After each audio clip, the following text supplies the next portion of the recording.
来关心高雄有3个查甫人，因是烧酒去屏东的山地门山区去海神宫遐耍水，无细致发生渡水的意外，3个人拢不幸过往。海神宫这个所在是当地真出名撩客的所在，也毋过呢，这水位关价差真大。最近这5年，已经有6个人伫这渡水死亡。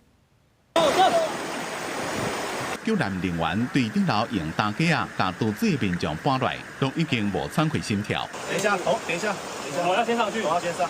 10月下昼3点外，屏东三地门乡有名的耍水的所在海神宫，同讲有民众发生渡水的意外，因为代志发生的所在伫咧上顶站的溪楼，对停车场向顶楼行要半点钟，关关加加也怪撩水，救援人员要救加正困难。就我们上去的时候，然后就看到2个人。一开始我们一直以为是他们在抓鱼，因为那里有一个漩涡，所以他们一直在走。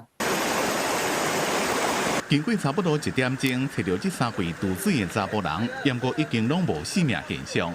我们总共有一车17人来前往哈。那我们在16点25分的时候，就有将3名的溺者哈，先把他救起哈。那现在确认，目前的状况是有3名的溺者哈，呈现 O 卡的状态。这3个死者是朋友，拢是高雄人，正和的做伙休困，就烧酒来海神宫上顶站的溪流耍水，遭发生意外。海神宫是当地著名耍水的秘境，不过水位关价落差正大，有几落的大细倾盘，真危险。消防局的资料，伫最近5年，总共发生6个人渡水的死亡悲剧。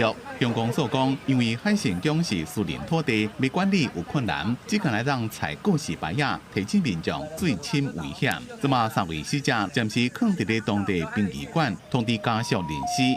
若那死亡原因，检警也会进一步调查。公司新闻综合报道。